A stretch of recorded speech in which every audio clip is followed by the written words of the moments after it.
Hello, it is Ryan, and we could all use an extra bright spot in our day, couldn't we? Just to make up for things like sitting in traffic, doing the dishes, counting your steps, you know, all the mundane stuff. That is why I'm such a big fan of Chumba Casino. Chumba Casino has all your favorite social casino-style games that you can play for free anytime, anywhere with daily bonuses. So sign up now at ChumbaCasino.com. That's ChumbaCasino.com. No purchase necessary. VGW Group. Void where prohibited by law. 21 plus. Terms and conditions apply. You are now listening to the Someone's Favorite Productions podcast network.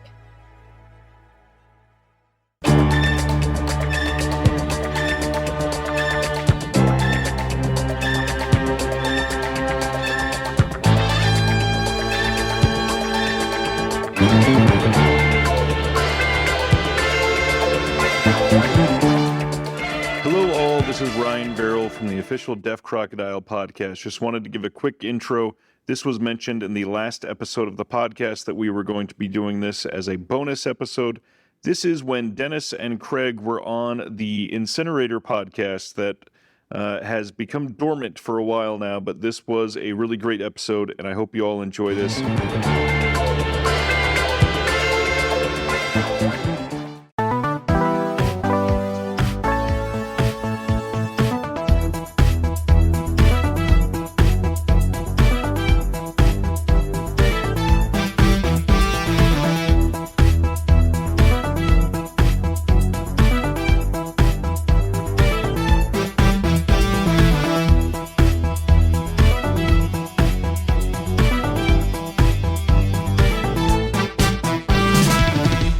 What up, hotties, and welcome to the Incinerator, a subverted pop culture elimination game where guests take turns sending titles from a list of 13 into the Incinerator, inflicting varying amounts of damage along the way. I'm your host, Billy Ray Bruton, and with me is my co-host and producer of the pod, Mr. Disconnected himself, Ryan Verrill.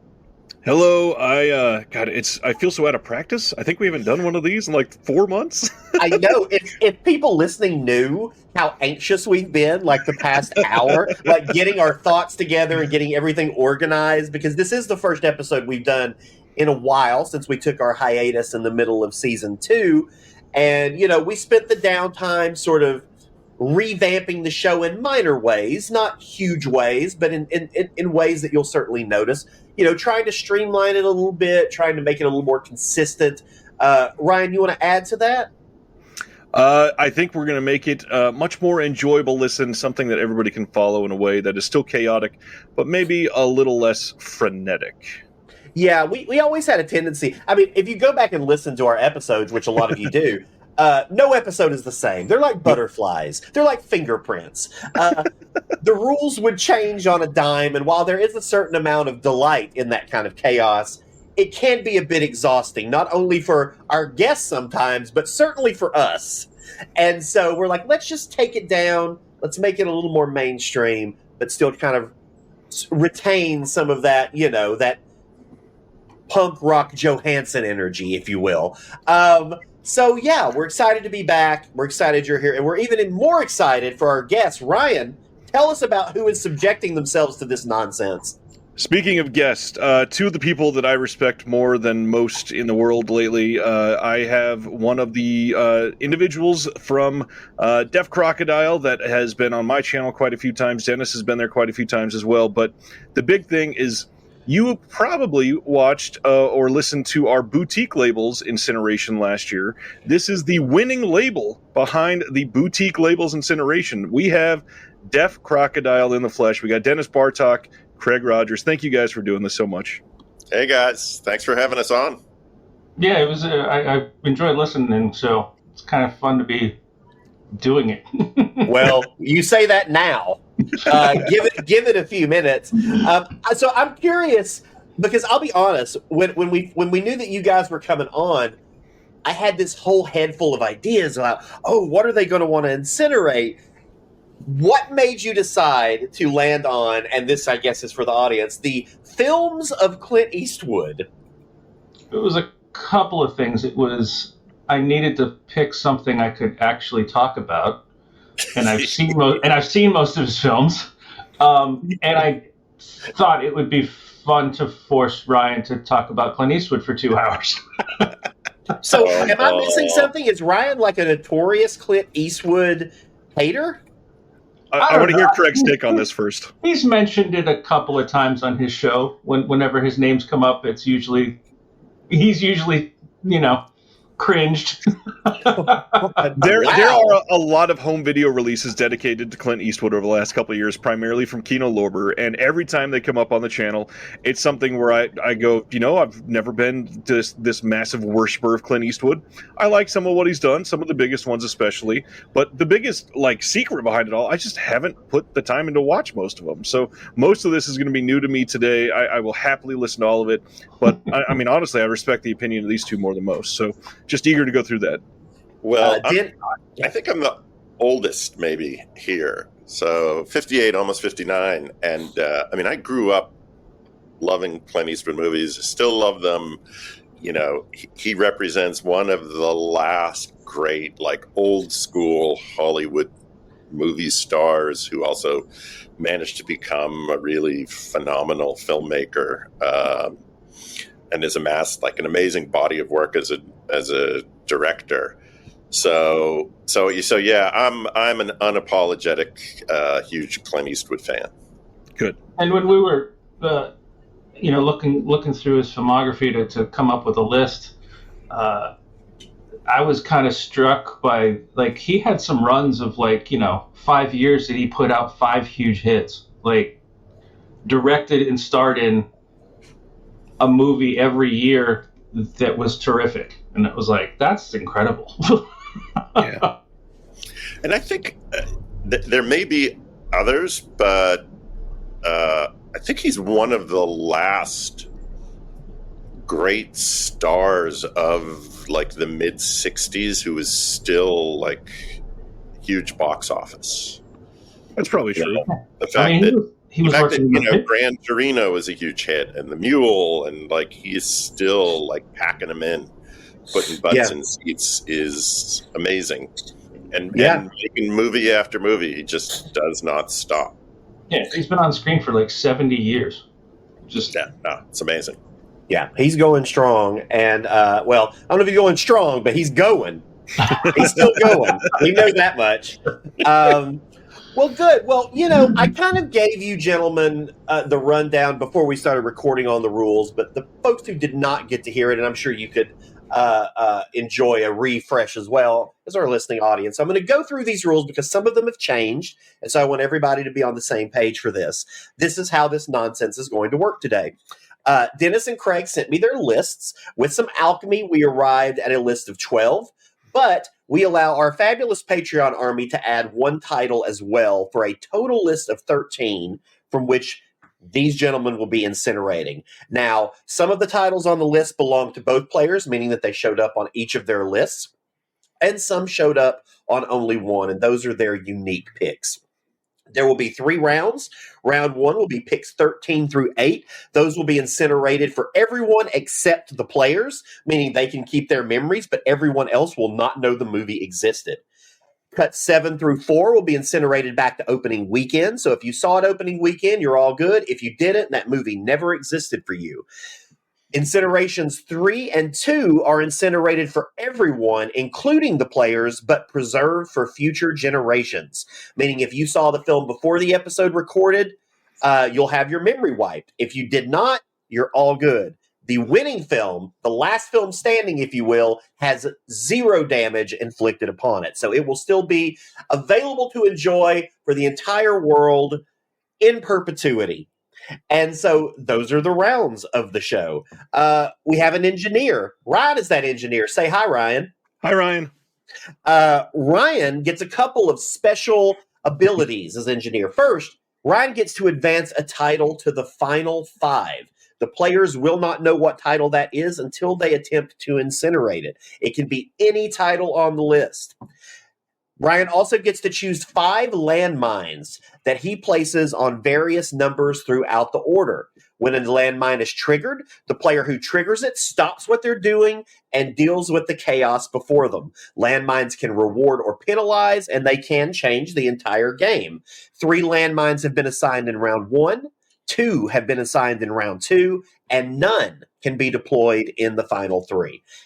Finally, almost finally, in good consciences.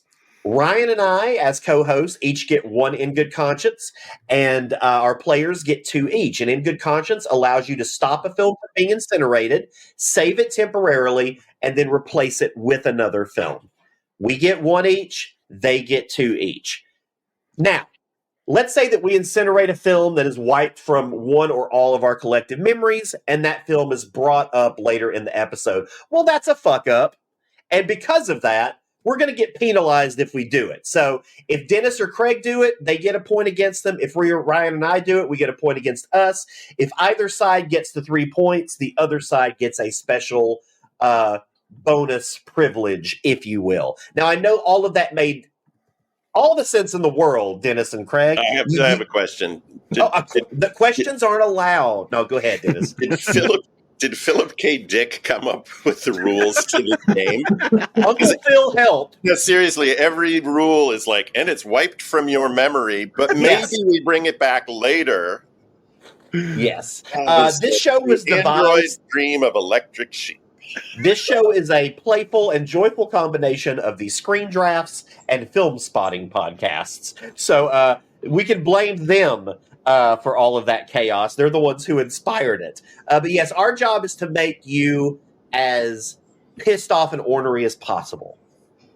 So I hope you're prepared to go on this horrible journey with I'm going to us. let Craig take care. Whoops. I'm going to let Craig take care of that, whichever way. Yeah. He's really good at that. Did I miss anything, Ryan? I'm usually pretty chill. I don't think so. I think that it is probably a good time to discuss cinephile-based trivia.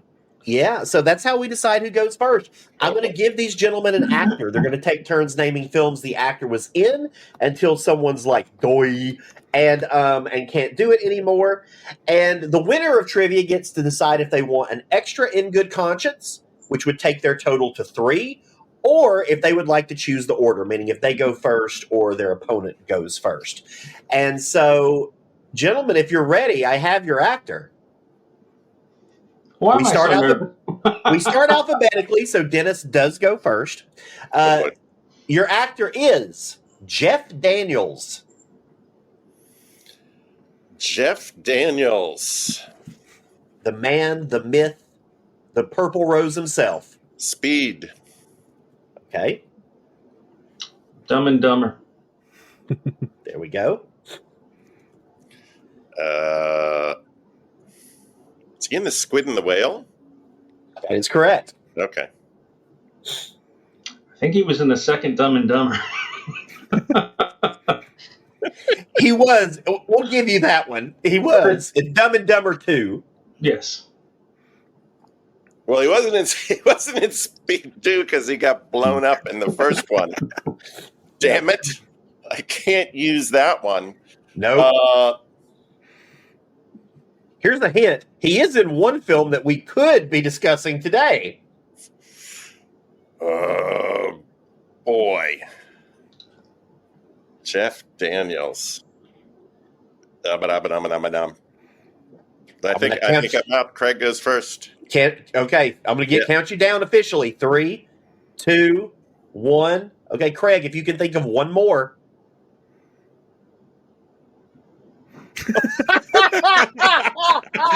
Silence. Silence. One more. You picked a good one because he's he's a little bit like cinematic wallpaper. He's there, but you don't really think about him. Well, okay. So since neither of you that TV series he did with since neither of you know, we're now in sudden death, meaning I'm going to give you hints on a title until one of you gets it, and the winner wins trivia. So I'll give you some hints. He's in a film that you don't want to watch if you're terrified of spiders. Arachnophobia. Who said that first, Ryan? Jesus, I think Dennis started first, but Craig finished first. we generally go with who started first, not who finished on my first. Lines there. So Dennis did start first. So Dennis, that means you do have the choice. Oh, okay, all righty. You can get Wait, Craig and I are in the same team. Are we Who? like a team? Are we on a No, team? you're not a team at all. Wait a second. No, Oh, you're not a team at all. Yeah, no. This is just, not a friendly situation. just terrible. All right, let's go. Let's do it. So would you like an extra in good conscience, or would you like to decide who goes first? I'll take an extra in good conscience, I guess. Excellent choice. Excellent choice. Since you're choosing that, that means, Craig, you decide who goes first. Dennis goes first. Gosh. Okay. This Dennis is why goes we're first. such Well, good business partners. well, before we get into who goes first, or before we get into the first pick, I need to tell everybody what the films are that we're actually deciding Oh boy. between. So here's the list of the films that did make the cut. So I'm going to list them all. Some are shared picks, some are unique picks, and one of them is our patron pick. And these are the titles: The Outlaw Josie Wales, High Plains Drifter, Unforgiven, Mystic River, In the Line of Fire, Escape from Alcatraz, Gran Torino, $1 Million Baby, The Beguiled, A Fistful of Dollars, The Good, the Bad, and the Ugly, A Perfect World, and Dirty Harry. What do we think of this list on the whole? Is this a nice holistic only representation? 2 titles on that list that I would throw in an incinerator. And even one of those is begrudgingly. Yeah. Those are some great movies. Yeah, man. He's made way too many great films. And there's a lot of great ones that aren't even on here, too, which is Jesus. just as many great ones that aren't on No, here. you go through this guy's filmography as actor and director and actor-director, and it's just so impressive. Yeah. So one of these films was chosen by our patrons, and since it was chosen by our patrons, it gets a couple of it gets a little extra gas behind it. So if you accidentally stumble and play that title in round 1, it automatically advances to the top 5. Oh. If you stumble around and play that film in round 2, you get a penalty, and your opponent gets 2 picks in a row. So you're not encouraged to play it, you don't even know what it is. But if you did, you would be. You're encouraged. It's kind of up to you on whether or not you want to, risk moving it, risk the penalty, maybe let it land comfortably in the middle somewhere. It's totally up to y'all. It's totally up to y'all. And however you decide to do our patrons, they will forgive you because they are a loving, forgiving people. I feel like I'm doing the verbal SATs again or something. Wonderful. This is just crazy. Okay. Well, all right. Ryan, do they have their lists yet? I'm still working on it because, again, you threw a wrench, and I'm trying to figure out which one I had extra that you didn't. How dare you suggest that I would throw a wrench in anything and make anything more complicated? I don't believe it.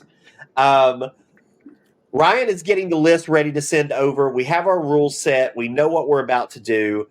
I will say, finally, my last comment on this list is I would say I have a soft spot for later year Clint Eastwood, and there are some titles not on here that I'm like, it would have been nice to see, because I feel like he got real experimental and weird in his later years with certain films. One of his recent one comes to mind, which did not make this list, but I'm thinking of Cry Macho, which is just a wild little movie that I'm like, how is Clint Eastwood making this in his 90s? Well, I just discovered the error, so I want to share. You took the one off that I was advancing to the top 5, so I really appreciate that. Oh, Jesus! Well, I'll explain to you why I had to off mic. Ridiculous. There it is.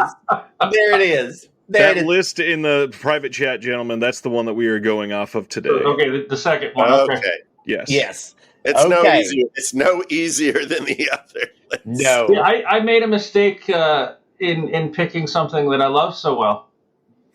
Yeah, that people deal with that problem all the time. I needed to pick something that I know well but don't like. What is the game? Is it Screw, Marry, or Kill? Isn't that the game? Yes, it's very similar to Fuck, Marry, Kill. Yes, very similar. Yes. Okay. Yeah. So this is like this, where you get like 3 people and you're going to have to eliminate one of them and marry one of them. It's just crazy. Well, it's time to rip off the Band-Aid. Dennis, please tell us, or actually tell me, you're going to deliver your choice in the chat. You're going to type in the title that you would like to be incinerated. I will announce it, and we'll go from there. Okay. And same with you, Craig. All right, so I just type it in private chat. When it's your pick, you're gonna type it in private chat. Yes. Okay. Yeah. So don't be looking, because I want to give the fanfare. No. Okay. Wow. I was actually not expecting this one so soon. So Dennis, why don't you explain why you're kicking off the incineration at number 13 with "In the Line of Fire"? Oh. Well, it's got fire in the title, so you got to throw it into the incinerator first. It's got John Malkovich. It's just, it's a fine action film, but I don't think it's got a hell of a lot more going for it. There's a bunch of Save the President, Air Force One. I think I saw it when it came out, and I don't think I've ever felt the need to revisit it since then. So I'm going to, especially compared to a bunch of the other films on this list, which I think there's some absolute masterpieces. I think we can sacrifice In the Line of Fire. Craig, your thoughts? I realize I'm going to feel this way about pretty much every title, but yeah, it's considering I put my list together of my favorites. This is painful. John Malkovich is brilliant. The cat and mouse between he and Clint is brilliant. It's directed. It's exciting. Wolfgang Peterson directed it. It's the only knock I give it is they try to introduce a little romance thing going on where he's old enough to be her dad, but other than that, it's a fantastic movie. It's just terrific. But also everything else on that list is so, and there's definitely some ones that I will have to save my in good conscience for, because there's a few there that just absolutely can't be burnt. Yeah, In the Line of Fire is one that I absolutely loved when I was younger. I haven't seen it in a long time, but compared to some of the films on this list, I understand it going a little bit lower, even though John Malkovich is incredible. And you could add up the ages of all of his leading women in the 90s, and it wouldn't add up to his age today. Oh, yeah. It was ridiculous. Ryan, final thoughts on In the Line of Fire? Again, this is one that I've not seen. It's.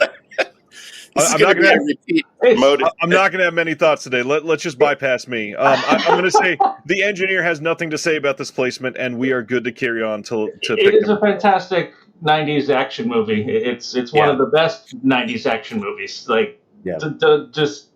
Just see it. Yeah, just see it.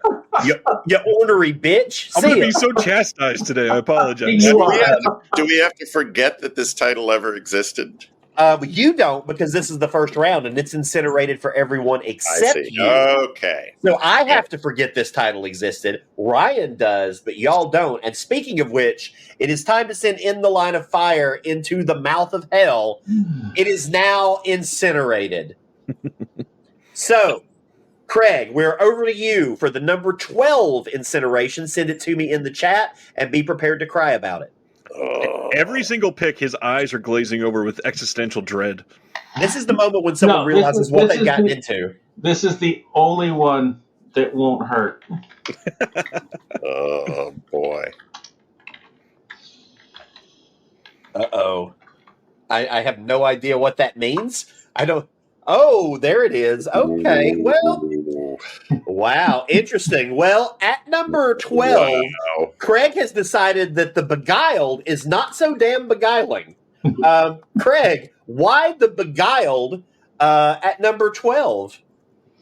To be fair, I haven't seen it in a long time, and it definitely is the black sheep in his filmography. It is not really like anything else he's done.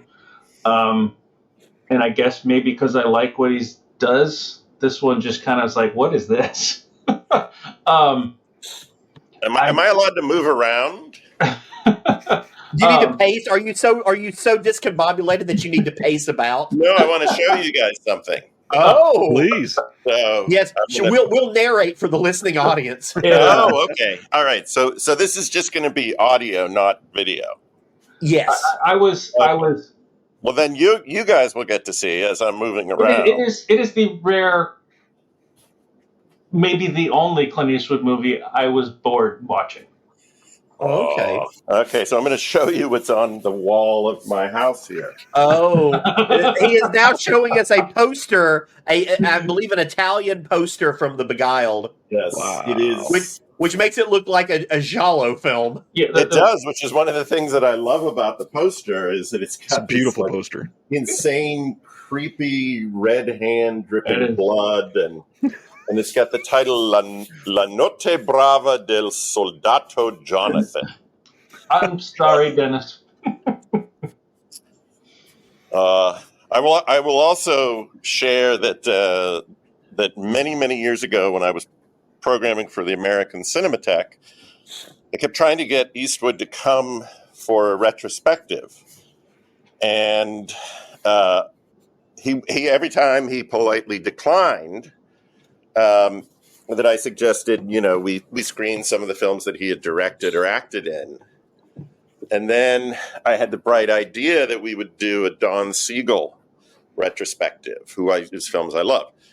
And Eastwood agreed, and we screened Dirty Harry and the Beguiled, and he came and talked about them. So, oh wow, yeah. So I like the Beguiled. I think the Beguiled is a really weird, wonderful. That sounds Clint Eastwood like. He'll show up to for somebody else to be honored. Yeah. Now the question is, do you like it enough to use an in good conscience to save it? And remember, you got an extra one. And I will tell you that if you do use your in good conscience in the first round on the film, it is safe until the second round. So it cannot be played again until the second round. No, I'm not going to use it because there are some that I would rather save it for. Okay. Well, Ryan, any thoughts on The Beguiled? I'll be honest, this is one I haven't seen. It's a blind spot for me. It's one of my shameful Eastwood blind spots. I have seen the what I find to be the very dull Sofia Coppola reboot. Ryan, any thoughts on The Beguiled before it dies? The engineer is fine with this, and no landmines yet. Okay. This is when I heard Sofia Coppola was remaking it, that totally made sense because I find her movies very boring, and I'm like, of course, this is the film she would gravitate to. I love the shade in that. No, damn. Sophia Coppola fans, our apologies. There are some Sofia Coppola films that I really, really enjoy. I have to confess, I did not see her remake simply because I really like the original so much. And, it's like watching the remake of The In-Laws or something. Like, you're bound to be disappointed if you love the original so much. And I do feel like I should watch it again. I saw it a long time ago, and I probably won't find it nearly as boring as I did, 20 years ago. Oh, it's super creepy. Super creepy film. So The Beguiled is about to be burning. Ryan, is there anything? Have we come to anything that? Ryan will let us know when something has something attached to it. We are good. The Beguiled is now writhing in pain in the depths of the incinerator. So it is now back to you, Dennis. The number 11 incineration. Send it my way, and let's get nasty. It's really rough. Just don't play anything that I'm going to regret. Okay. This was one that I thought, this one's either going to go lower or someone's going to champion this and take it all the way towards the top. I don't know how I feel about this film, but I want to hear Dennis tell us all about his number 11 incineration, Gran Torino. Gran Torino is, it was a huge box office success. And I can see why, because it definitely delivers the goods. You know, he starts out as this real sort of racist asshole who then transforms sort of very quickly into a kind of lovable curmudgeon. He is a movie star all the way. In fact, it is like a love letter to movie stardom, because it's like Clint Eastwood, huge superstar, and then a relatively unknown cast of supporting actors who are really wonderful. But it's also very melodramatic. I mean, it really tugs at the heartstrings, and he takes the kind of shy young boy who lives next door under his wing and becomes a kind of father or grandfather figure to him, the way that he could never love his own sons. And I mean, it's great. It works. But I also think it is kind of melodramatic. And so I just don't think it's on the same level as some of the other films on this list. Craig, do you agree? 100%. Like, it's good. It is like, he was smart to be kind of playing a character that everyone just kind of assumed the real Clint Eastwood is. You know, like, he literally yells at people to get off his lawn. Like, it's like he's in on the joke. Like, yeah. But like Dennis said, it is like the melodramatic aspect goes a little beyond reality. And while most of the cast were non-actors and some of them do a decent job, there are a couple of hiccups where, like, I'm like, oh, like, that scene would have been really good if that person could act. The young priest is very earnest. Yeah. Very on the nose. Yeah. Which there's just a couple of scenes where good, but it's really on. The movie throughout is really like bam, bam, bam. Yeah. It's not subtle. It's not dealing in metaphors. It's like, this is what it is, and it's fun. It's good. But no, the list is too good to. Here's the weird thing. He's the guy who would love Clint Eastwood movies, right? Sure. And yet, in the universe of the film, clearly there are no Clint Eastwood movies, right? So when he says, like, "Get off my lawn," in real life, the guy would go, "Oh, that's a Clint Eastwood line," but he can't because he's Clint Eastwood. So he sort of plays a cranky, older, like Dirty Harry kind of guy, or the lead guy from Every Which Way But Loose. Yeah. Like, if he's in his late 80s or something, he becomes that guy. My theory is that the reason this film was so popular is because, as a country, we don't like to think of Clint Eastwood as not being amazing. And so when Changeling came out earlier in the year and failed to perform in the way like some of his previous stuff has, I think we were like, okay, well, we're not going to let two films go by from Clint that we're not going to support as a nation, goddammit. So Changeling was amazing. And so, but Gran Torino, I agree. It's certainly not top tier Eastwood, but it's a fun watch. It's a damned entertaining watch. And it is him doing what he is best known for these days, besides playing with chairs on a Republican stage. It's mostly what he's known for, is that grumpy old Harrison Ford. Urgh.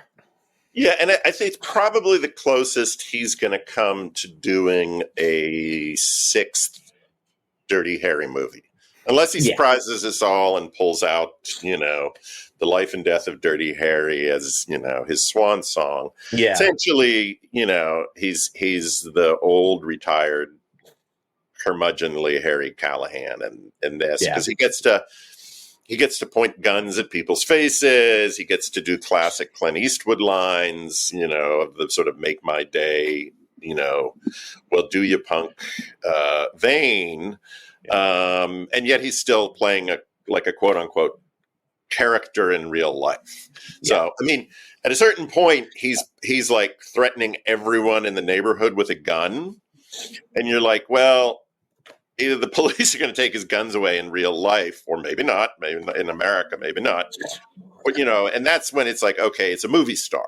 It's Clint Eastwood, because he's able to just basically threaten everybody by whipping out a gun.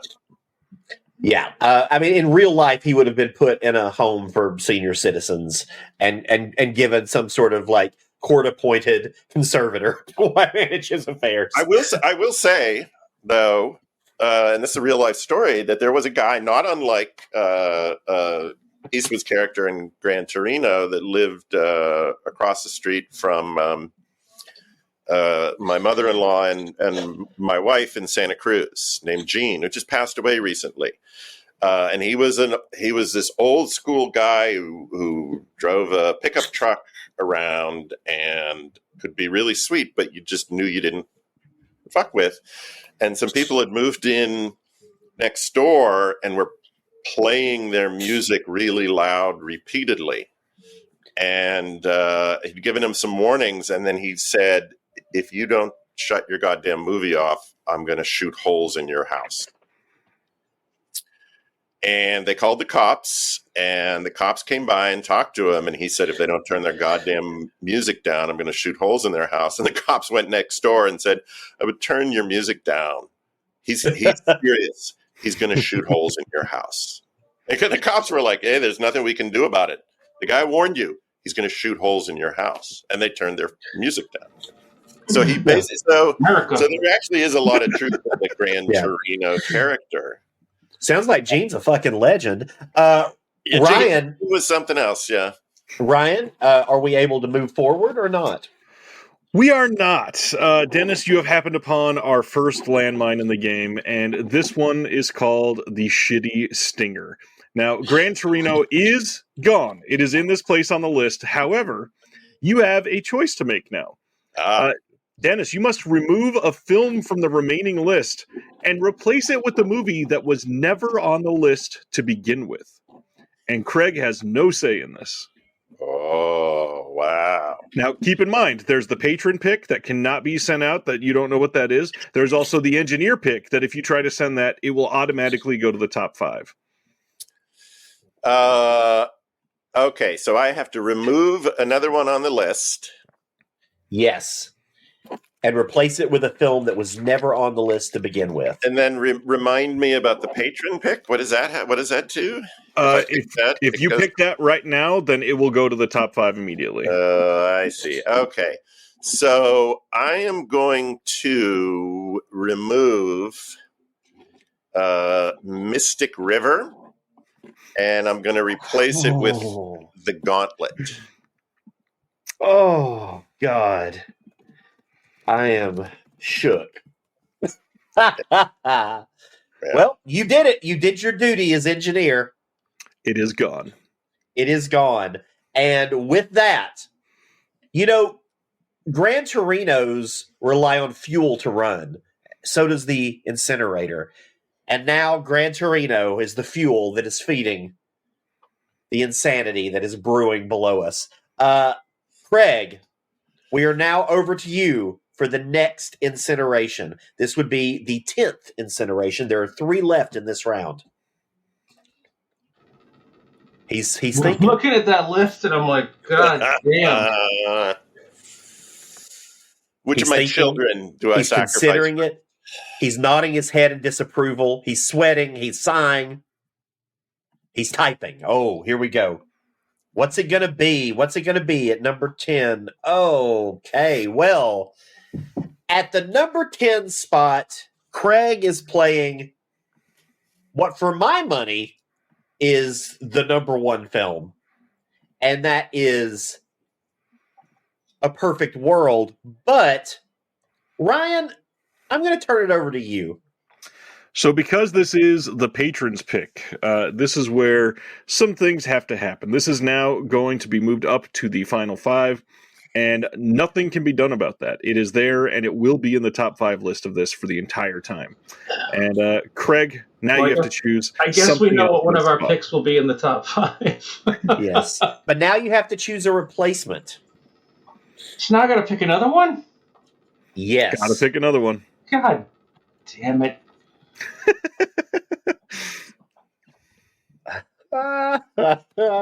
This is the best part, is just inflicting pain on other people.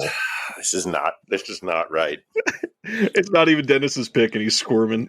All right, no. All right. What's it gonna be now that we know it can't be a perfect world, which delights me to no end.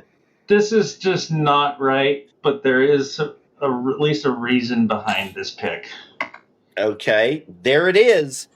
Okay, at the number 10 position, Craig is going to attempt to incinerate a fistful of dollars. I feel dirty just having typed that. You should. You should. You should feel. Now, if you want to in good conscience it, you can. And my thought process is, we still have the good, the bad, and the ugly. So at least there's still a Leone movie in the list. But no, I mean, a fistful of dollars is legendary. Yeah. Yeah. No. None of this is right. None of this is good. Could we pick somebody with a bunch of shitty movies? We couldn't have done the Ma and Pa Kettle series. And it's like, we could have. Y'all chose Clint Eastwood. Wait a second. Whose idea was that? You're supposed to tell them we did Ma and Pa Kettle last season.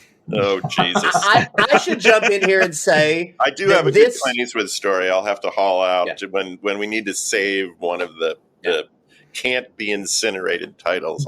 I'll share my personal Clint Eastwood story. This film doesn't hurt me because I am not a huge fan of this trilogy. I never have. I'm a massive Westerns guy. You need to get off this podcast right now. I'm a massive Westerns fan. I grew up obsessed with Westerns. You I am love not Westerns, a spaghetti. but you don't like the Sergio Leone films. Spaghetti Westerns don't hit for me. Sorry. Spaghetti Westerns don't hit for me the way they do other people. Oh, my God. They just don't. No, we're on the wrong podcast. Never have.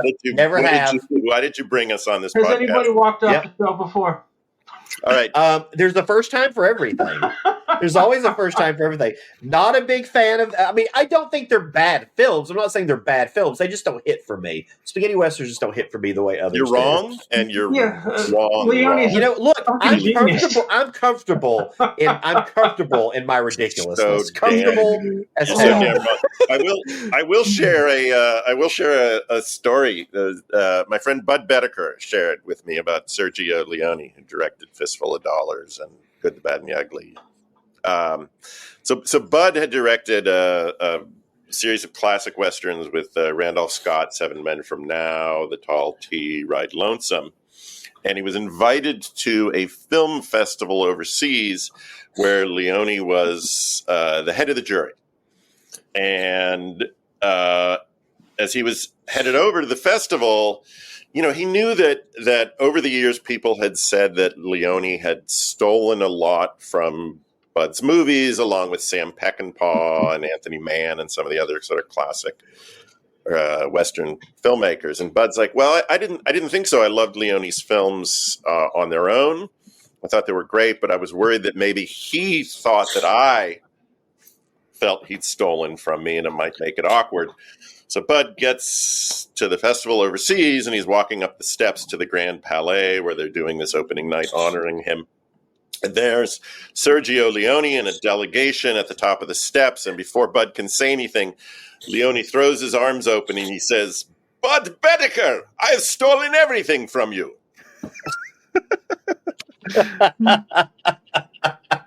That's a lovely story. I was like, that's a great story. So have we all come to terms with the fact that a fistful of dollars is about to incinerate, or are you going to save it?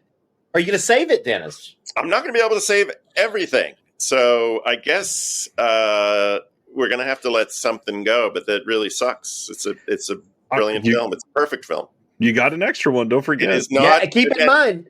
A Perfect World is not a perfect film, but A Fistful of Dollars is a perfect film. And But keep in mind, you cannot use In Good Consciences in the top 3, so you've only got a certain amount of time to use them. So wait a second. Oh, Jesus, these are all the rules. So how many do we have? you have 3. Craig has 2. Oh, okay. All right. And then we're going to do the second round, though, so we can use them in the... Okay. All right. Yep. No, I'll let it go. It sucks. I'll let it go. One quick question: Is there a loophole where you can use your in good conscience on your own pick? No. Yeah. I mean, You can. Yeah. No. well, I mean, sure. I mean, I don't see a reason why you couldn't. Okay, Just don't pick it in the first place. I'm not going to on this one, but that might happen. Okay. Well, A Fistful of Dollars. Wait, Yeah, no. Well, look, looks like Ryan's got a special little treat for this one. We got to go back to back with landmines, right? Unfortunately, this one is probably going to ruffle some feathers. So this one is called Showdown. This is going to be our guests competing in a single round competition, and the winner gets to move a title of their choice to the final 5. And that does not include the one that was just incinerated. That one is already gone, so you get to choose something else to move it to the final 5. This is simply going to be a game of trivia. I'm going to ask a question based on a number. Whoever is closest wins. Craig, because this is your round, you get to go first on your answer. Dennis gets to go second. The question for both of you is related to a movie we're going to be talking about in just a little bit.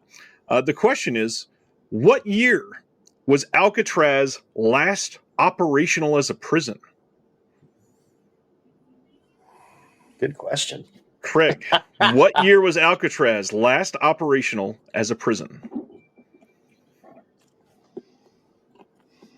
He's thinking. Deep in thought. 73. Dennis, he says 73. I'm going to say 1965.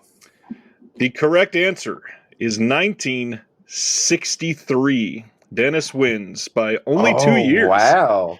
So, Dennis, now you get to make a choice from our remaining list. What title do you want to guarantee is safe to the final 5? The Good, the Bad, and the Ugly. Wow. See, He's we going to both- make we sure both that win. one. We both win. Yeah, he's going to make sure that one doesn't get cut down too early.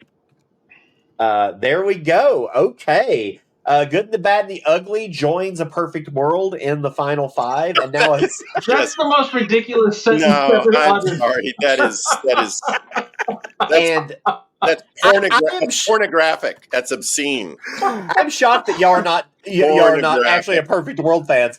It's like Well, you're I mean, drowning. I like It's it, like you're but drowning compared to the puppies Good, the It's a Bad, and the Ugly, brilliant movie. in the river. Well, Bag. regardless of all of that, A Fistful of Dollars is now a fistful of ashes. It is gone. It is gone. And No. based on your list, A Perfect World is a better movie than that. The fact that you It say is. it's a perfect world, but have incinerated a fistful of dollars says everything that's wrong with this podcast. Well, Dennis, it's back over to you now, so you have to incinerate the next film. Send it to me in the chat, and let's get it more and more painful. Trying to see I'm trying to remember now which ones we've even incinerated.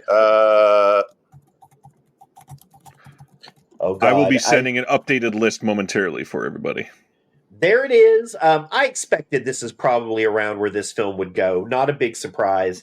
At the number 9 incineration, Dennis is pulling the plug on $1 Million Baby. Talk to us about $1 Million Baby, which was kind of a film that came out of nowhere and became this like huge Oscar and like awards thing, and like, why this film here? It's a great movie. Great Hilary Swank performance. It's a really tough. It's a kind of a classic boxing drama. Got a whole tragic arc to it.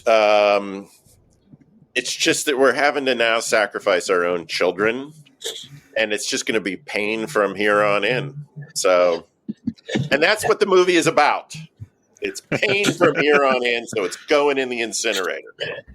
Craig, how do you feel about $1 Million Baby? I can't let him do it, so I'm burning one of my in good conscience. Oh, $1 Million Baby is officially safe and is not going to be incinerated at number 9, which means, Dennis, you now have to choose a replacement. I'll probably end up burning my second one. Oh, well, I'm glad to know there is some $1 million baby support on the dais. Yeah, There is no good choice. answer, Dennis. No, and now I can't burn. Now you know how I still felt. can't burn A Perfect World, right? Nope. No, that's Nope. awful. No, we saved the best for last. Well, then I'll have to burn the one that I actually added. There it is. Okay, this is the one that Dennis added, and it is now going the way of the dinosaurs unless someone intervenes. At number 9, it is The Gauntlet. The Gauntlet. Tell us about it. This is one that, I'll be clear, also a blind spot. So, The Gauntlet, Dennis. The Gauntlet, I think, was going to be another Dirty Harry film initially. I think it was conceived, and then they decided just to do it as a standalone. He plays an alcoholic cop who is basically sent on a mission to transport a witness to a mob hit from Vegas back to, I think, is it Phoenix? Might be. I think he's Arizona PD in that. And it turns out to be Sandra Locke, and they these two really kind of down on their luck characters wind up falling in love. She's a prostitute, and he's a kind of a bum, drunken cop that everybody expects to fail. That's why he's sent on this mission. Is his superior thinks he's going to screw it up. And it's a really good movie. It's got a wonderful score, kind of mournful, low key, jazz inspired score. It's one of his better acting performances. It's got a great supporting cast, and then the whole finale, the climax of the movie, where he and Sandra Locke are in a bus they've commandeered, and he outfits with like metal plates, and they've got hundreds and hundreds of fellow cops lined up along the route, blasting away at this bus. It's just incredibly surreal. It almost becomes like another kind of a movie.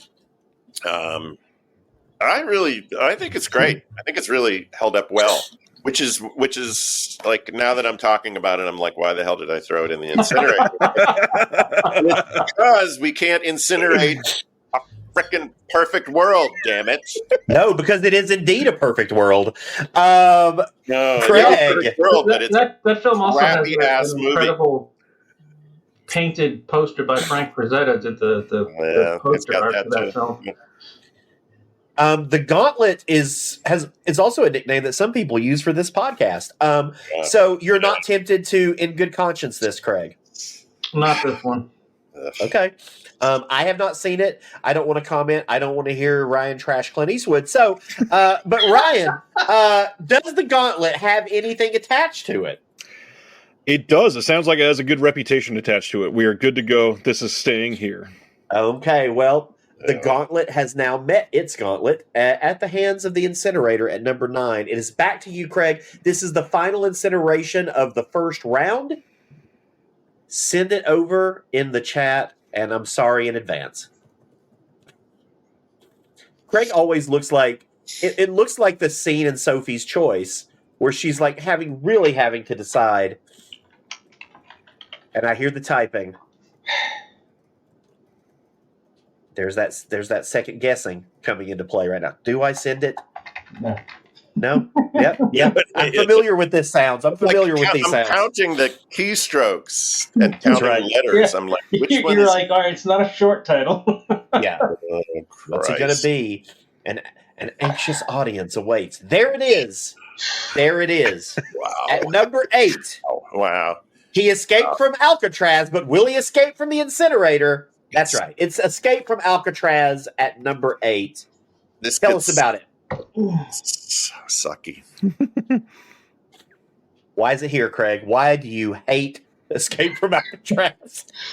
It's here because I couldn't pick one of the other ones. Like, there's no good reason. There's no good reason to burn this film. Well, then let me step in here and interrupt, because this does have a landmine that can affect it staying here or not. So we have landed on a position that has a landmine attached called Billy Ray is a gun. Billy Ray usually knows a lot about the topic at hand. Unfortunately, I think he's a little behind on his Eastwood trivia, so you might have a good hand at this one, Craig. Your job is to ask Billy Ray a question related to this film somehow that you already know the answer to. You cannot look it up. You just have to already know it. If you ask Billy Ray the question and he knows it, he gets to decide if this movie is incinerated or not. Oh, God. Hit me. Trying to think of some trivia. I mean, I like the movie, but Can I help him? Yes, I'm going to say yes. You are free to. Should I put it in the chat, or should I just? Yeah, Billy Ray, close your private chat. Yeah, I won't look. I'm not going to hear. I won't look. So I can put it in the chat. Yep. This will make it much more interesting. Wow. I'm not. Oh, wow. This is exciting. I'm sure I'm going to get it wrong, but there we go. Very exciting. Does that help Craig out? That's the question. that's literally what I was thinking to ask. See, that's why we're distribution partners, Craig. It's not a simple. It's not a simple yes or no. It seems like right. Yes. That's why I was like, I don't know if I should ask that. Well, go ahead. Go ahead. I'm ready. Hit me. Okay, so I'll ask what I was going to ask. So, at the end of this film, does Clint Eastwood successfully escape from Alcatraz? 50-50 chance, Billy Ray. Oh, wow. Wow. Fill in, Ryan, while I'm thinking. I have a fun story. When I was younger, I actually went to Alcatraz, and I have a picture that I showed my kids recently of me standing in a jail cell at Alcatraz. Nice. Aww. Yeah, San Francisco, possibly my favorite city in the world I've visited, and I've always wanted to go to Alcatraz, and I still have not. It's a beautiful place for sure. There was an amazing, although it pertains to Alcatraz, but there was an incredible incident in the early 70s when activists in Native American politics took over Alcatraz as a protest for, I think, a couple months. It's kind of it's sort of forgotten now, but they occupied Alcatraz Island. So I think the answer... that's the thing, so I don't think it's a yes or no answer. What's the answer, Billy Ray? Yeah, so what is your answer then? 5. Maybe. 4. 3. Yes the or no? answer is maybe. 2. Because I don't think they know for sure. I don't think they know for sure if they actually made it or not. Dennis, is he right? Well, as far as the film goes, I would say... Well, yes, the film they escape. The film implies that they made it. Real life, though, is much more up in the air. But even real life, there is no evidence that they survived. There were kind of urban myths and various reports that they may have been seen and they survived, but that's a neither yes or no. I still they think don't know. They don't know if they made it. The film implies that they did. It implies, though. I mean, it's not. Yeah. I would say the answer is correct. It's maybe. Yeah. Okay. So wait, what do I win? So now you get to choose: is Escape from Alcatraz actually incinerated here, or are you going to incinerate something else on the list? Oh, so I can choose something else to incinerate? Oh, that's my prize. Okay. Well then, okay, wonderful. Well, no, there's really nothing else I would incinerate over this that's left. Everything else I like better than this. So I'm just going to keep this burning here. We just went through all of that to find out that you agree. I do agree. I said everything else left on the list is like clearly better. Oh, it's a great film. It's Don Siegel's last great movie. One of the last, one of the great actor-director partnerships in American cinema. And it's going in the incinerator. This is just awful. It's just an awful. It is. podcast. There is no escape now for Escape from Alcatraz. Just like the people who escaped, dead, just like them, probably. Okay. That is the end of round one, everybody. So we got through that piece. We still have a few more picks. Actually, no, I say that. No, this is our break. I was giving it the whole spiel about how we got a couple more picks till the break. No, this is our break. This is where we take a quick break, and then we come back and dive into more shenanigans. So everyone stick around, and we will be right back. I earned my degree online at Arizona State University. I chose to get my degree at ASU because I knew that I'd get a quality education, they were recognized for excellence, and that I would be prepared for the workforce upon graduating. To be associated with ASU, both as a student and alum, it makes me extremely proud, and having experienced the program, I know now that I'm set up for success. Learn more at asuonline.asu.edu.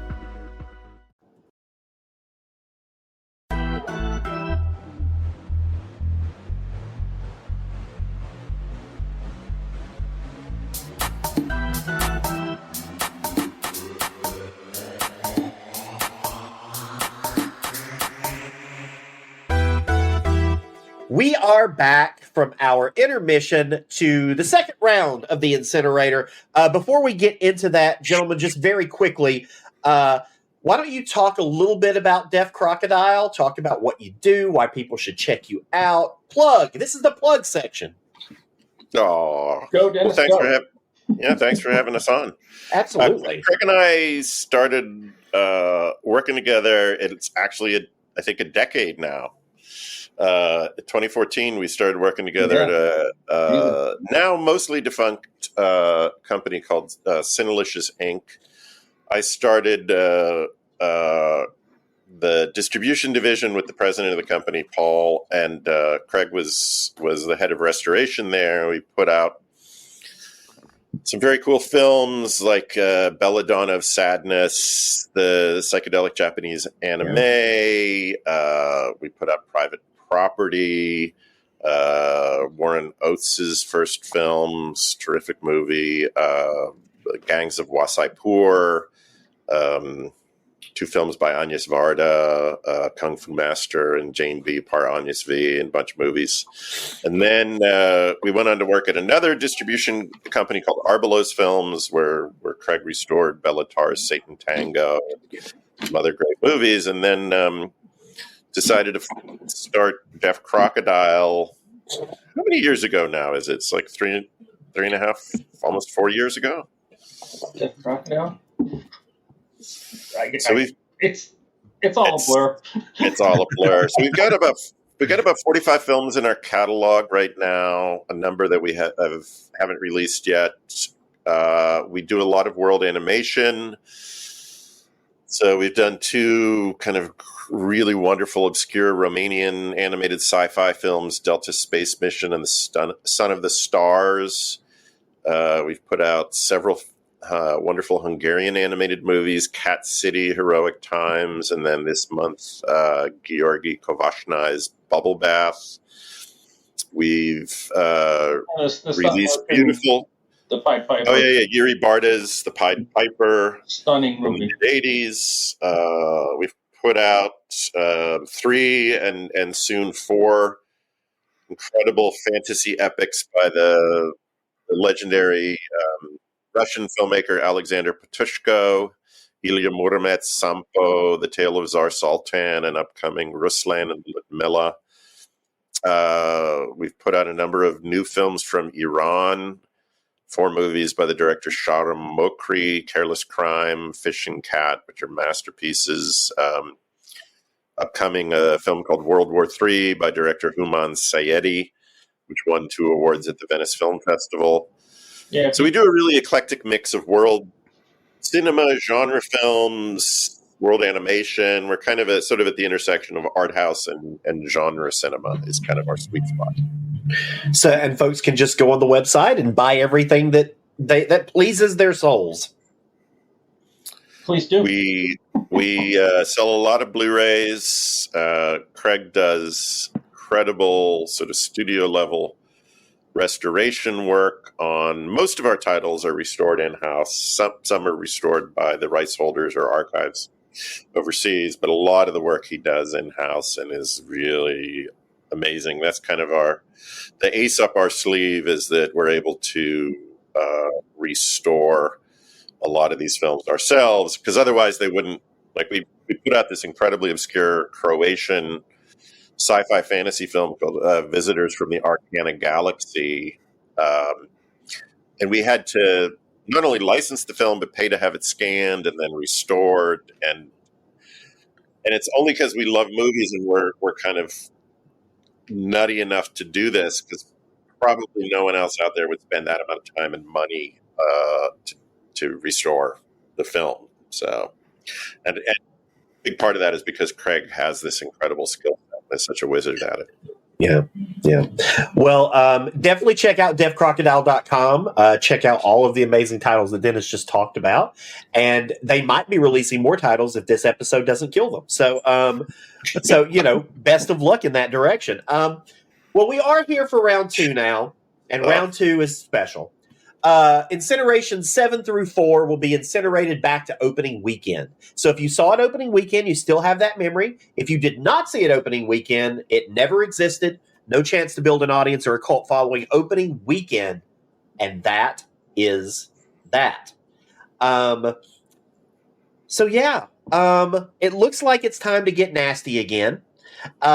Craig, you gave the last incineration before the break. Dennis, it is back over to you.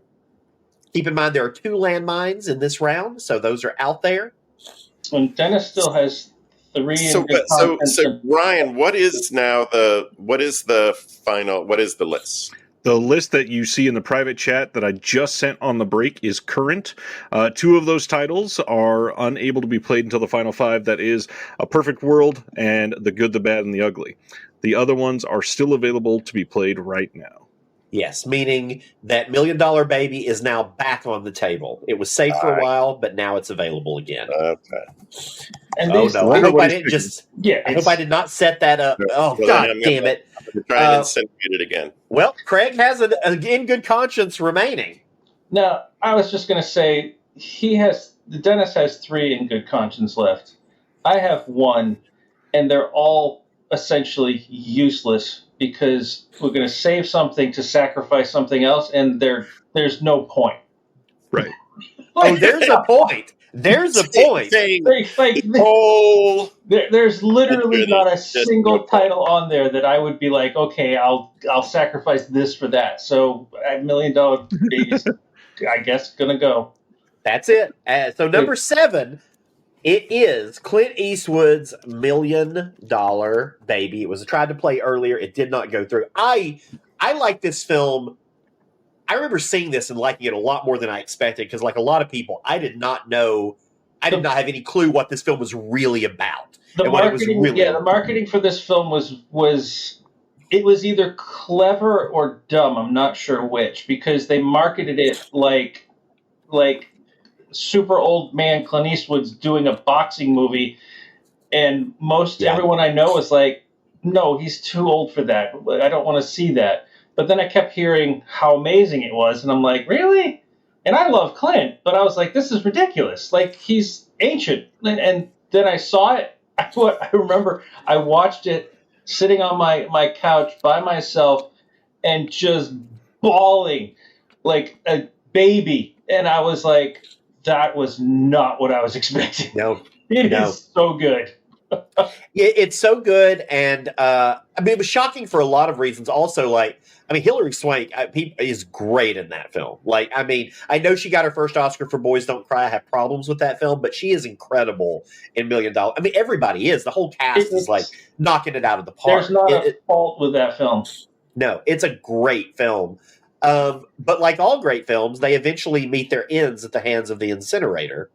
Unless Ryan has some news for us. That is cruel. That is the $1 million question for $1 Million Baby. And unfortunately, it is up in the air on whether this will be incinerated or not. And this is one of our fairly recent favorite landmines that we have now instituted. And I sort of feel bad for Dennis. This landmine is called Phone a Friend. So now you need to take your cell phone and contact the person of your choice and ask anybody what the incineration should be. Basically, the worst on a list of 5 eligible titles. You do not get to include the 2 that are safe to the top 5. They may choose $1 Million Baby. They may choose Outlaw Josie Wales. We'll see. Wow. So it's Dirty Harry, High Plains Drifter, $1 Million Baby, Outlaw Josie Wales, and Unforgiven. Oh boy! Oh God! If they choose Unforgiven, I'm going to jump through the window. I will jump out the goddamn window. I will not tolerate Unforgiven slander of any type. Okay, so I'm calling a friend. What are you doing? I'm on the podcast here with Craig and Billy Ray and Ryan. Oh wow! I need you to help me murder a Clint Eastwood movie. I won't do it. You got to do it. Okay, so the titles are, we got to eliminate one of them. Dirty Harry, High Plains Drifter, Nope. $1 Million Baby, Nope. Unforgiven, Nope. and Outlaw Josie Wales.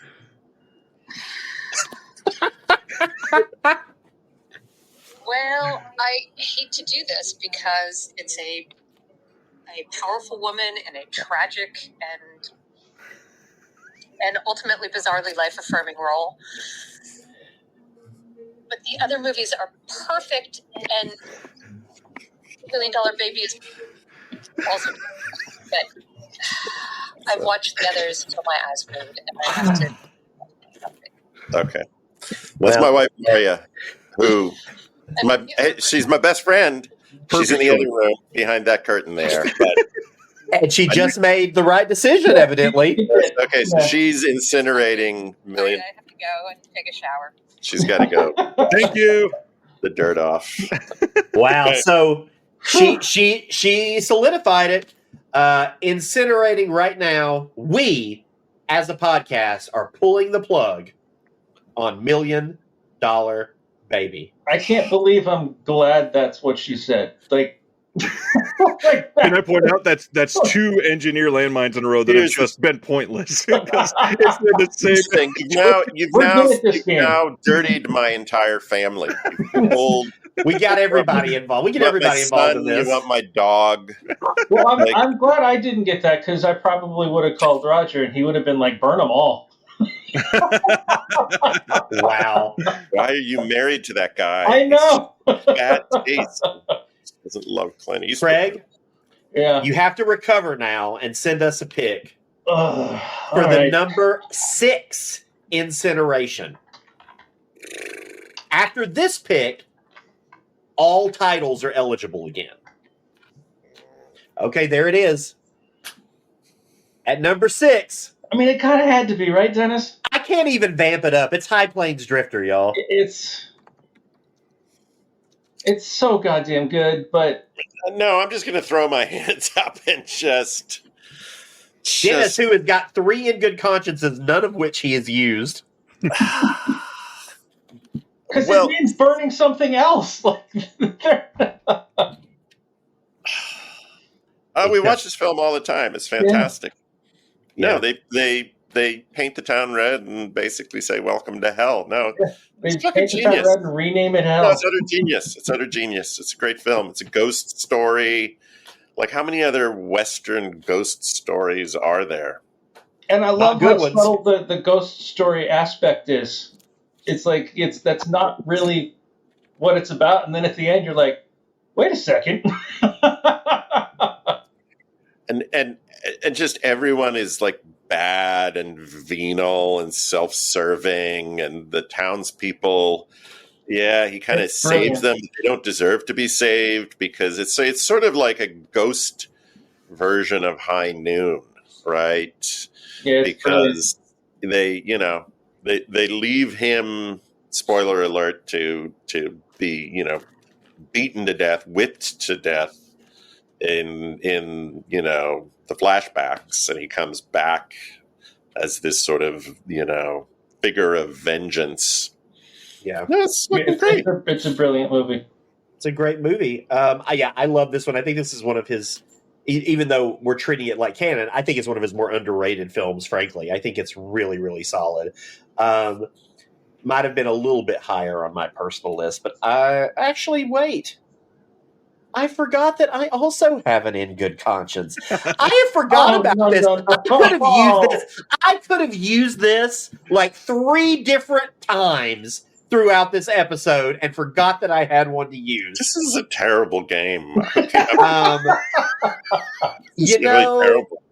Oh God, I don't know if I could use it though. I mean, what is it really worth it with all the other titles? Like, do I really think it's better? I do think it's better than a couple of these. So actually, I will use my In Good Conscience on High Plains Drifter. So that means now, Craig, you have to make a different choice. High Plains Drifter will be available again at the number 5, but everything will be available then. Yep. I'm only saving it 1 spot, but that's what I'm doing. No, it'll be at least 2. We know they're scorching one other first. Oh, fair. Oh, you're right. Oh, damn. I should have waited to keep it for that. Well, you can't use it again after the second round. Oh, that's right. So what is he now choosing from? He is choosing from Unforgiven, Outlaw Josie Wales, Dirty Harry, and that's it, I think. No, I could have used it though because the third round is 3, 2, 1, so I could have used it. It's just, but I forgot. I didn't do it though. Can I counter a good conscience with a good conscience? No. You got to throw another one in there. Oh no, such bullshit. Just be glad that I didn't save it for A Perfect World. So what number are we at again? This is number 6. This is number 6. What's it gonna be, Craig? What's it gonna be? Don't forget, Craig. I also have one, so just to screw with you, I might use it. Oh my god! What's it gonna be? We'll have to put the timer on you.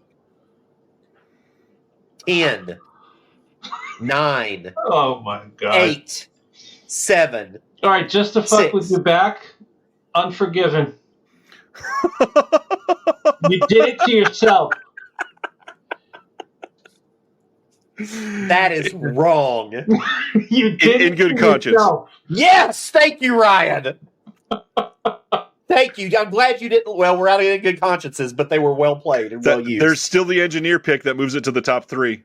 Now, or the top 5. So you used an in good conscience. That means now you need to pick something about? Oh, no. Right. So when you guys do it, it just saves it.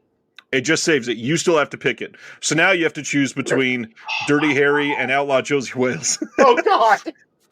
Dennis, this is such bullshit. I am so sorry. I don't like either of these guys. I don't know why we're on this podcast. This was a terrible idea. You're making confused between Dirty Harry and the Outlaw Josie Wales. Yes, a great Western and an okay action film. Oh, my God. Oh, no. And just think, Craig, there's still the engineer choice that gets to move it up, and you have not stumbled upon that yet. There's the option that you could choose that one. 3 in good conscience, but I mean, then that just makes it the decision. Here we go. Choose between the 2. Is it Harry or Josie? God. Dirty Harry. There it is. Ryan? Dirty Harry is the engineer's choice to advance to the top 5. So there's only one choice that we can possibly play at number 6. By process of elimination, the number 6 incineration is the Outlaw Josie Wales. How in my one turn did I go through like 4 fucking movies?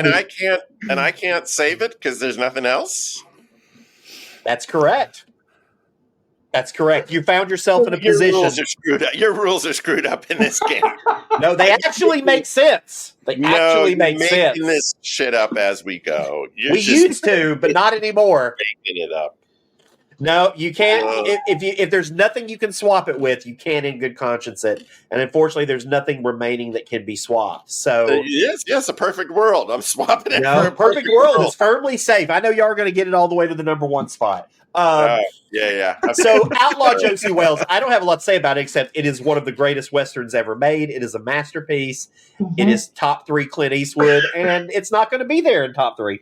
Yeah, no. This is all the things that are wrong with this game because it is one of the greatest Westerns ever made, one of his greatest films as a director. It's one of the films that first I fell in love with when I saw it in a movie theater, and time has not dimmed my admiration or love for the film. So this all sucks. Mm-hmm. Everything about it. It's just. I don't disagree. I think it sucks that Josie Wells is here too, but I'm the one who created the format of this game, so it's my fault, and I take full responsibility. Craig looks so defeated. Mm-hmm. It's like he's ready to just give it all up and just go live in a cabin somewhere. This was the worst idea I've ever had. I actually, this is what's great. What I love is that this is our first episode back in a while, and I don't know that I've ever seen someone look more defeated than Craig is in this moment. Yeah, I reckon so. Well, if no one has anything else to say about it, I hate to be the bearer of even more bad news. There is still a landmine, and it is on this location. Oh, Jesus Christ. There's no other films. It's not. We're not swapping for something else that needs to come on the list. So the difference here, this is called Go Ahead and Make My Day. You need to make an indefensible argument about Clint Eastwood to Billy Ray. If you somehow persuade him into falling for your idea of what you are defending, and you get to choose that, you can choose an item that was already incinerated and bring it back to the list and swap with something else that is remaining. Oh. So explain to me again, what I have to do what? You have to make some hot take, crazy, indefensible argument to Billy Ray on the subject of your choice about Clint Eastwood. If he agrees that you made a really great argument, he will decide on if you can choose something that's already been incinerated and you can bring it back and swap with something else that's on the list that's still available. Mm-hmm. And no in good conscience or anything can save it. Does that include the Patriots? However, pick? Because we're at number 6 and not yet at number 5, the two items that are safe to the top 5 are still safe. Oh, well, that sucks. So this is. But there is incentive here because if something got incinerated earlier that Craig is absolutely in love with, and he was upset by it. I'm gonna have to say. And this is coming from the most liberal-minded person ever. That weird shit he did with the chair at the Republican National Convention was actually kind of brilliant performance art that just went over everyone's head. And it just came off as like a senile old man. But it was actually performance art that he had a great idea, and he had the wrong audience to be doing it to. So you're saying Clint Eastwood is necessarily agree with his arguments and what he was saying to the chair, but the idea of speaking to an empty chair was actually kind of brilliant performance art.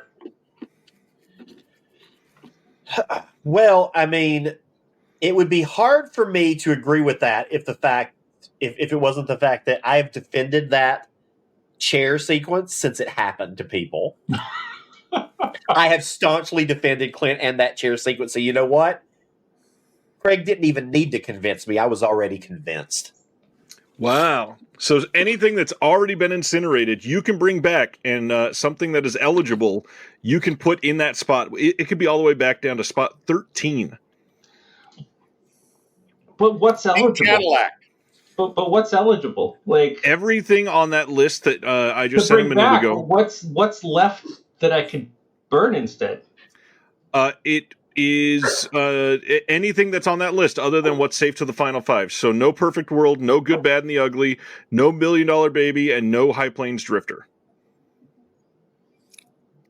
So do you want to wait, swap? I thought $1 Million Baby was burned.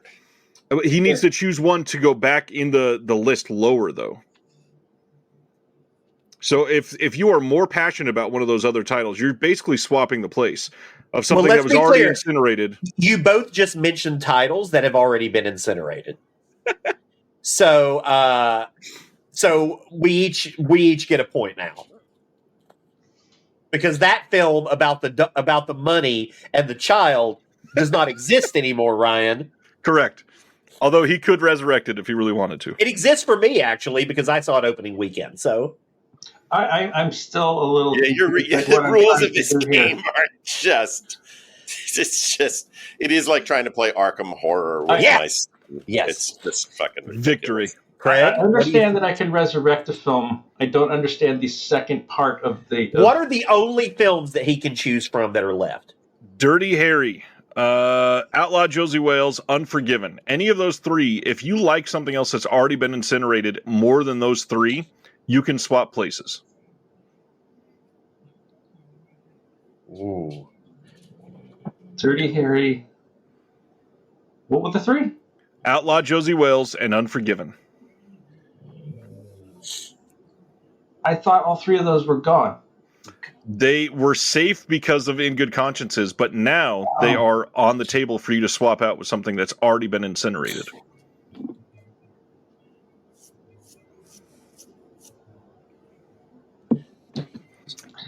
I think I'm going to have another useless landmine.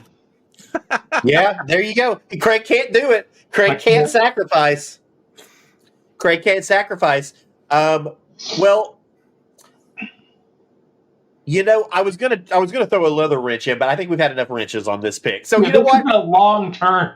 We're gonna just say, and then you guys, you ask us, and then you come up with some bullshit rule of like, this is my engineer's pick, or this is my In Good Conscience, or I just got a point because you mentioned a film that doesn't exist, and I don't know what the hell is going on. It was all typed beforehand, I promise.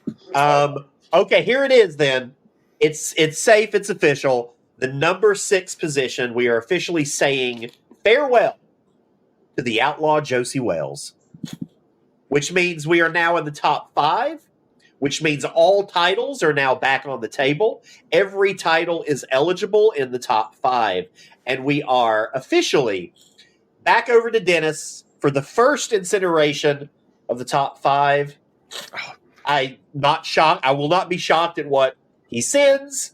I'm pretty sure I know that he is sending the best film on the list, which will go at number 5, which I'm going to have to wrap my head around.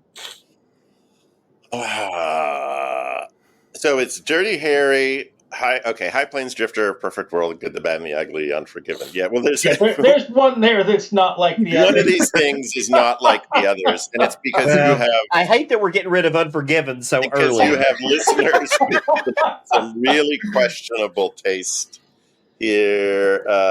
So I don't even have to wait for it. It's a perfect world, y'all. Like, let's be clear. They're incinerating a perfect world at number 5. We've been trying to incinerate that since 9 a.m. If I had kept my good conscience, I could have saved it, but I didn't. I don't regret it. I will just say this. I think Perfect World is a perfect film.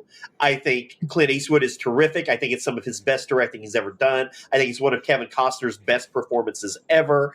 I think it's almost like this modern Western fairy tale. I love it. But I have nothing I can do about it. Dennis has laid down the law. Dennis, why do you hate such a marvelous movie? I don't hate A Perfect World. Part of the problem for me is Kevin Costner, who I think is really limited as an actor. Great movie star. I saw it when it came out, and I thought it was fine, but it's also a little melodramatic. And compared to, in fact, a lot of films that we've already incinerated like The Outlaw Josie Wales, which I think is a masterpiece. That's 2 points. I think A Perfect World is far from a masterpiece. So. You just got your second point, Dennis. Be careful now. Don't say any more titles, Dennis. I don't care. At this point, I don't care. I don't care. Correct. There's nothing you're going to do to me that's more painful than what's already been done by having to fair. That's fair. Are there any landmines left, Ryan? There are no landmines left. Okay, we're done with the landmines, so we can rest easy on that. Craig, thoughts on A Perfect World? Anything to add? No, good movie, but compared to the rest of the list, it's clearly got to go. Oh, one man's clearly is another man's. God damn it! But nevertheless, it's not a perfect world for me. It's a very hot world because A Perfect World is sinking into the molten lava. We are back over to you, Craig, for the number 4 incineration, and this is the final choice of round 2. There it is, coming back on the list. It made it up a few spots higher. The number 4 incineration is High Plains Drifter, and we talked about this film a while back. I do still think it's one of his most underrated films, and I love the kind of spooky aspect to it as well. It got up further than we expected, everybody. Dennis is still unhappy. Dennis, at this point, it's nothing but pain. Yeah, so it's nothing but pain at this point. It's great movies going in the incinerator, and and I can't even mention the other ones that have already gone in because then you're like, yo, you lost a point, and I'm like, what is going on here? Yep, welcome to hell.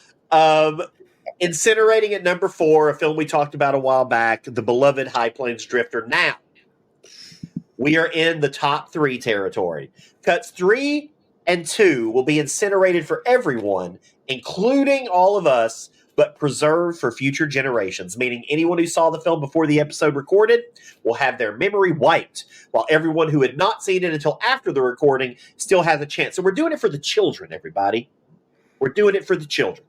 Mm-hmm. And in that, at the number 3 spot, it is your choice, Dennis.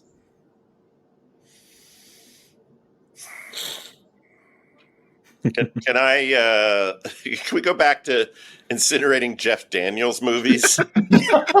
Yes, but we can definitely do that. The Dumb and Dumber sequel, I will definitely incinerate before any of these. At number 3, Dennis has incinerated Dumb and Dumber 2.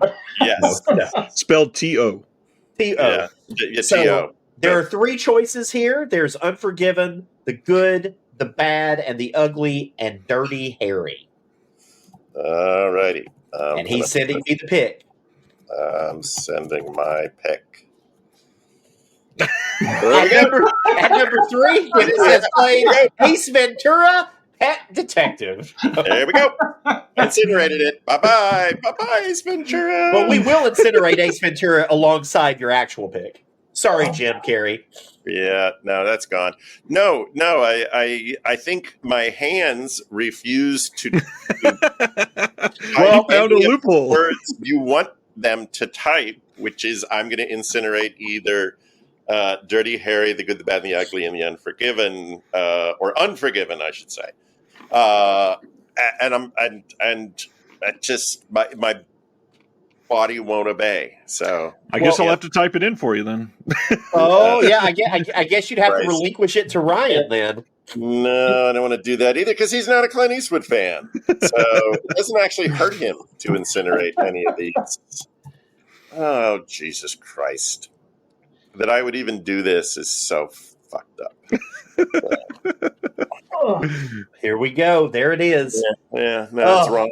It's At number 3, And Dennis is gleefully and gladly incinerating Dirty Harry. Dennis, Dirty Harry, why do you hate this film? Let me tell you all the reasons why I hate Dirty Harry. I don't hate Dirty Harry. I love Dirty Harry. Dirty Harry is in good conscience left. All-time favorite movies. It's utterly Titanic. It's one of those great films that sort of signals the end of the 60s and the beginning of the 70s. It's the kind of urban crime film that made millions, billions of dollars for Warner Brothers that just aren't made anymore. It's I think about this all the time, that there was a genre of really like tough, lean, mean urban crime films, and Warner's kind of specialized in making these movies like Bullet, Dirty Harry, Magnum Force. And then for whatever reasons, like when we hit the late 70s, early 80s, they seem to disappear.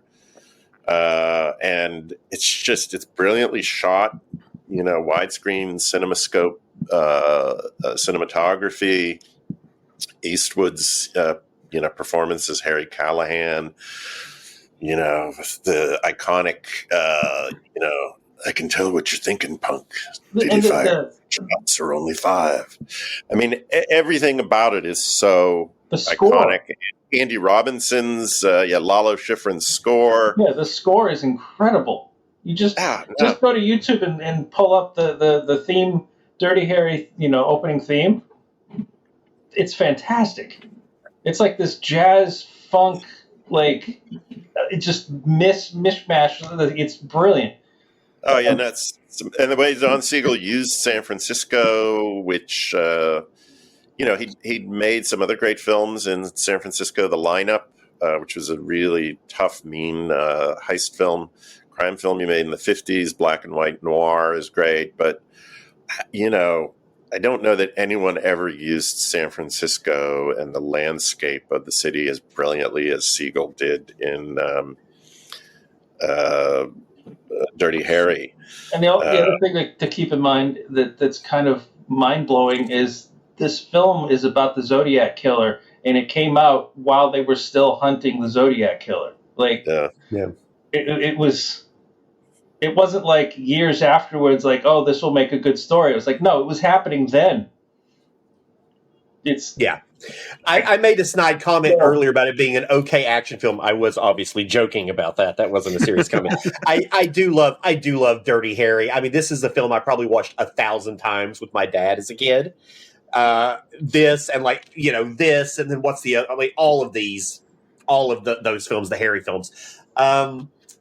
I think this is a really fun movie. I think it gets better with rewatches for me too. Like I kind of enjoy it more and more each time I see it.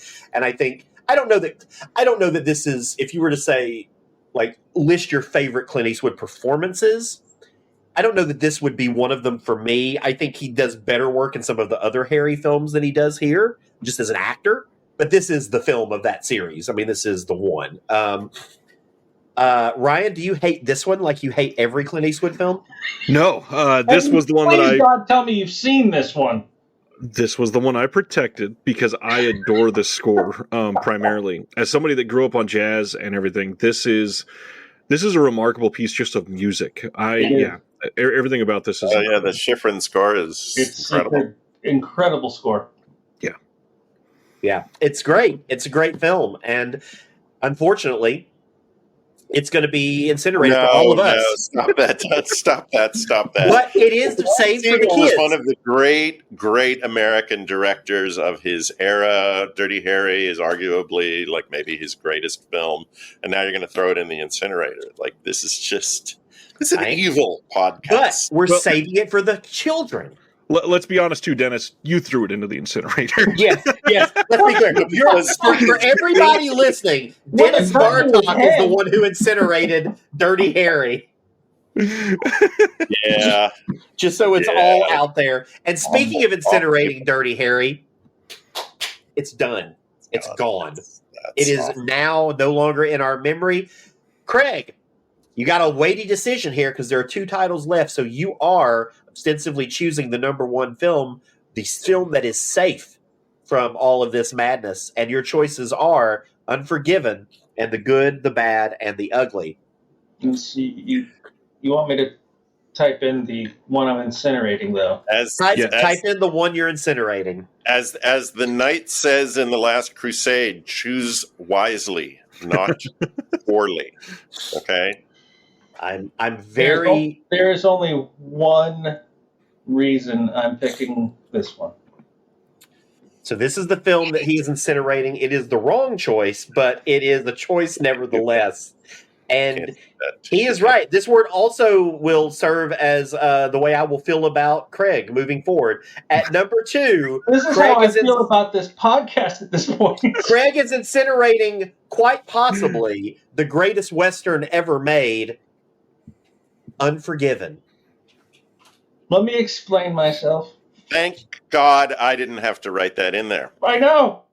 That's all I'm going to say. I mean, I'll go to my grave saying I incinerated Dirty Harry, but at least I didn't have to incinerate Unforgiven. So, Tell us about Unforgiven. He meant to say Filthy Harold. Okay. Unforgiven is the only thing preventing it from being 100% perfection is I'm not a huge fan of the actor who played the kid that couldn't see very well. I can't think of the character's name. It's a minor squabble. Oh no, that guy's great. For an otherwise genius in the film. Perfect movie. You're letting that blind bastard ruin this list? No.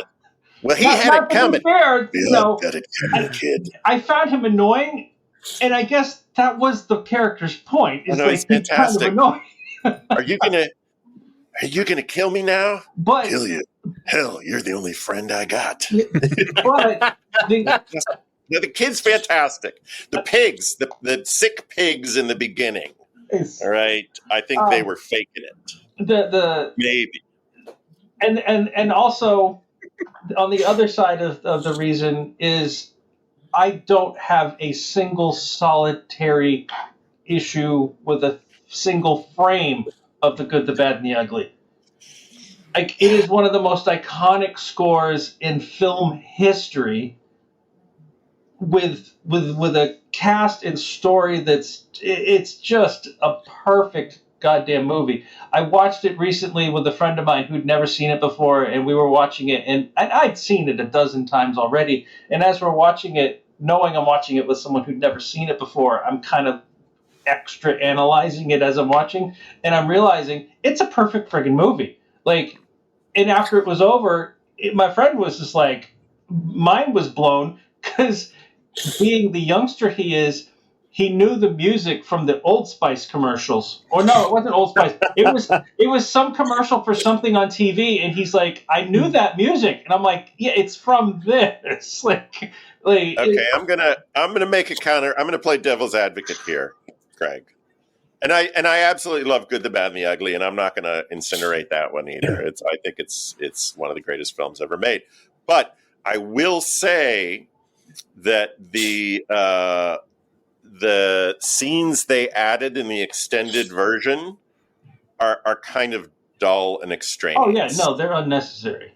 Yeah, so you see, it's not absolutely perfect the way that Unforgiven is. Well, it's because some idiot added those scenes afterwards. They should have been cut out. Like the one with Eli Wallach and he meets members of the gang and they're cooking potatoes. They were cut out for a reason. You don't need to put them back in. And then there's when Lee Van Cleef meets one of the Confederate commanders. There's like 7, I don't know how many minutes of footage, but you watch it and go, wow, yeah, they didn't need any of this. No, and Unforgiven again. I saw that in the theater probably 5 times. I've watched it countless times since. It's like this spiritual sequel to that other brilliant film that we incinerated. It's I mean. Okay, so to again play devil's advocate. Not only is it one of Eastwood's greatest performances as an actor, it is, I think, not even arguably his greatest film as a director. It's one of the great American filmmakers of all time, of his era. It is one of the greatest films about violence and what it means to actually take another person's life, the horrible moral weight of that. Yeah, the line where he's like, you don't just take what they've got. You take all of what they would have had. Like, oh my God. And it's got all of the iconic sort of Dirty Harry-like Clint Eastwood lines, I don't deserve to die like this. Deserves got nothing to do with I mean, Gene Hackman, like, no, he just shot an unarmed man. Yeah. Well, he should have armed himself before he went decorating his porch with my friend. There is no good reason to incinerate this film. Yeah. Other than we're playing this stupid ass game. No, I gotta say, my favorite line in Dirty Harry is one word, two letters, and it's "I'll see you in hell, William Money." Yeah, that's it. Just that one. Yeah. So then the slow lift of the rifle. Like, oh God, I love that movie. Yeah, you're right. There's no good reason to incinerate it, except you just did. Yeah. That's it. The duck. The duck. We're incinerating the duck of death. The Duck of Death. No, you typed it in there. I know. You had a choice. You had a choice. Well, so tying it in, that means the film left standing. So Unforgiven, we need to say goodbye to it because it's not going to exist for us anymore, just for the future, just for the kids. So kids, you got a treat in store for you. But for all of us, as of this moment, it's gone.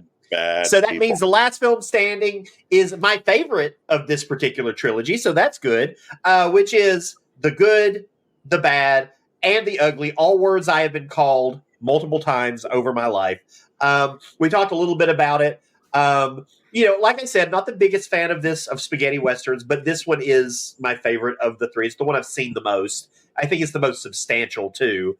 And, look, I mean, it's the good, the bad, and the ugly. Like, what are you going to say about this movie? It's considered one of the greatest films of all time for a reason, right? Like, I mean, I may not agree with that, but who am I? So, Craig, what was it about this film? So you said you think this film is more perfect because you have a thing against blind people.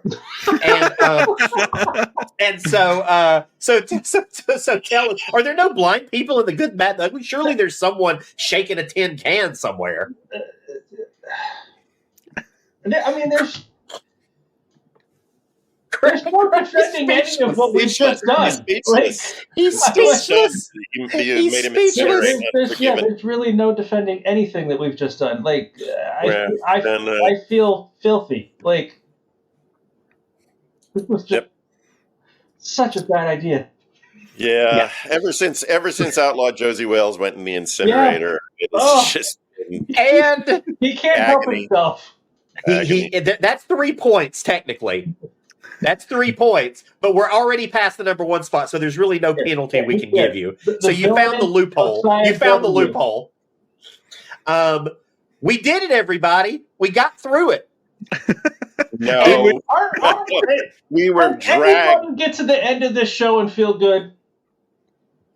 No, wait, but I think Mitchell Beaupre generally feels good at a fine accomplishment at the game that they've played. Okay, so to make us feel better, because Craig and I are just in utter misery at having to incinerate some of our all-time favorite films by one of my all-time favorite actors and directors, I will share my funny Clint Eastwood story. Yes. So we got him to come to the Cinematheque. This is in the early 1990s, so Jesus, 30 years ago, for a screening of Dirty Harry and The Beguiled, both of which I can't mention, I guess. Points are now taken away from me. I don't care. You can't hurt me anymore. I asked his assistant at the time, I said, well, does Mr. Eastwood want anything in the green room before the show? And she goes, oh, wait, I'll ask him. And she comes back and says, yeah, he'd like a little sushi. I said, oh, really? What kind, how much? Oh, like just an order of tuna sushi. I said, okay, well, we'll get him like a tray. And she goes, no, just like single order of sushi, couple pieces. He's coming from the studio, from work, and driving to at the time we were screening at the Directors Guild Theater. And I said, really? Just to see? Yeah, just a single order of sushi. Okay. So time goes by, night of the screening. I send someone out to a sushi restaurant on Sunset, and they come back with this big takeout box, and it's got 2 pieces of sushi in it. No, that's what he asked for.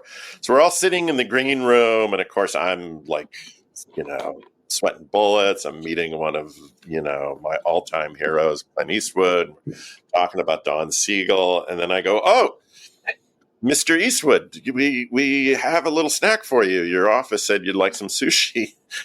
I open the box for him. And he looks in this big box with the 2 little pieces of tuna. He kind of screws up his face.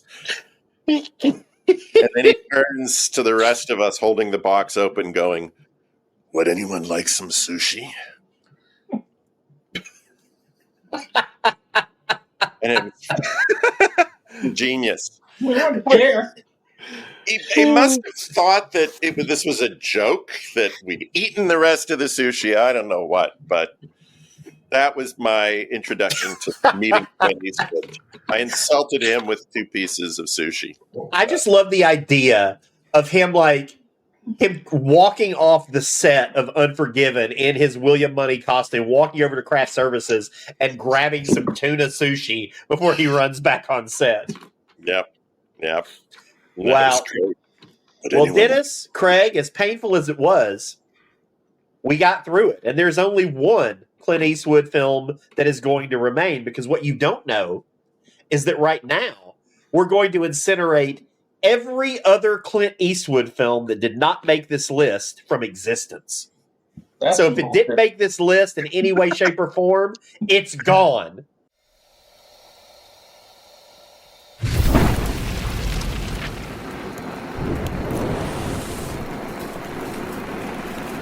No, wait. I still have 3 of my, I don't know what the hell they're called. So I'm saving Any Which Way You Can. Oh, no, it's gone. It just burned. The monkey movies. The beauty of physical media is you can't take it away. It's on my shelf right there.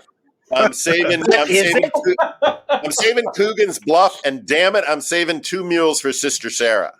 I'm saving the mule just because I have to give Clint Eastwood credit for wanting to do a threesome in his 90s. That didn't make our list. We didn't even mention that is a crime is Kelly's Heroes.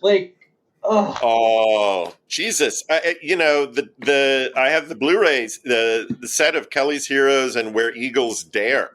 Hey. Which is, you want to talk about some macho movies. Oh. Name drop them while you can. They won't be here in a few seconds. Yeah. I'm still pissed you took Play Misty for me before we even started the game. I had to.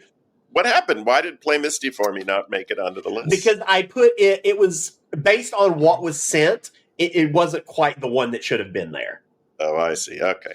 It just I got a question. Has anyone actually seen Breezy, the movie that he directed with William Holden? I have not. I've not seen Breezy. Yeah.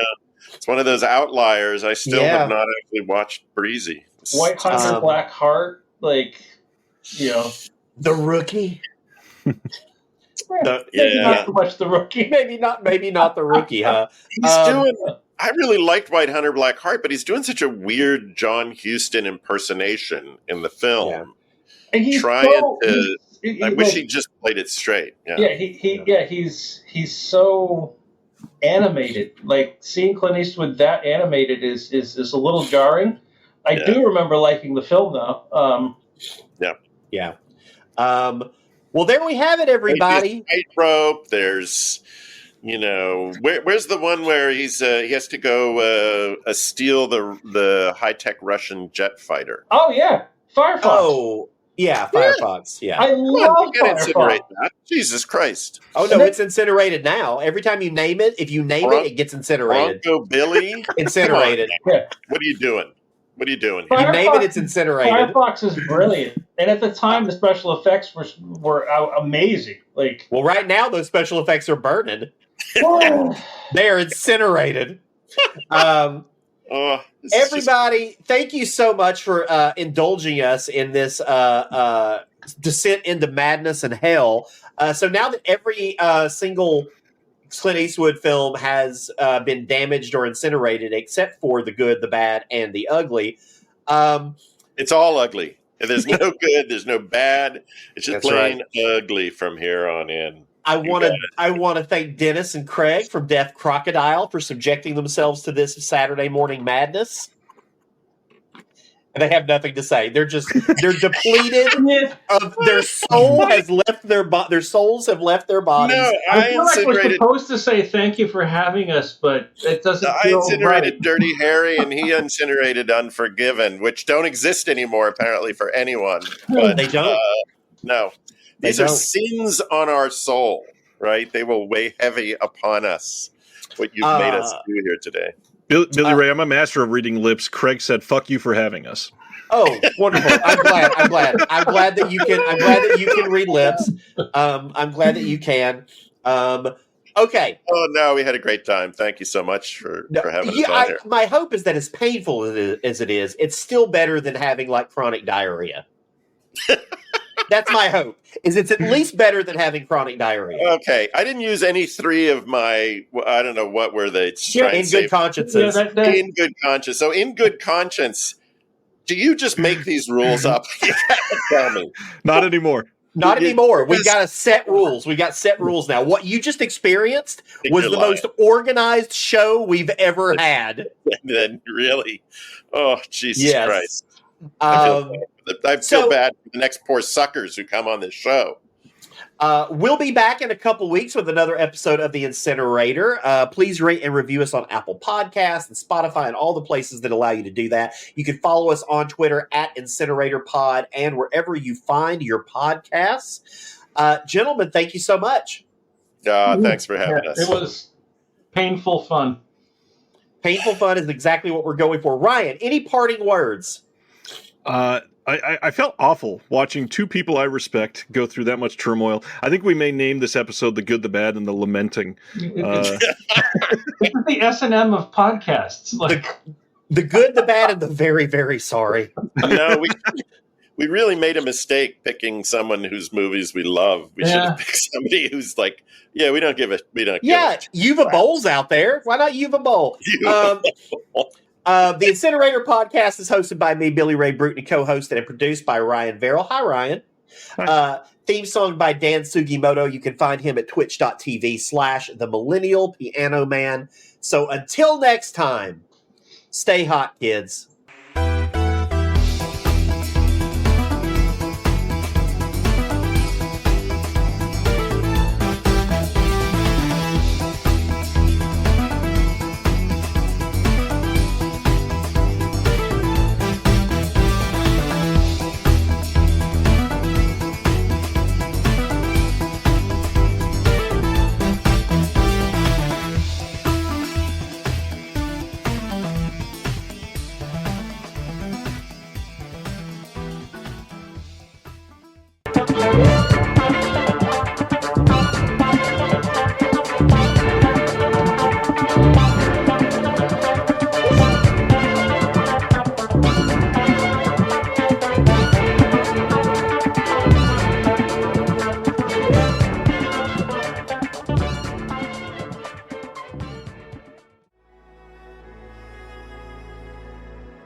Thank you for listening.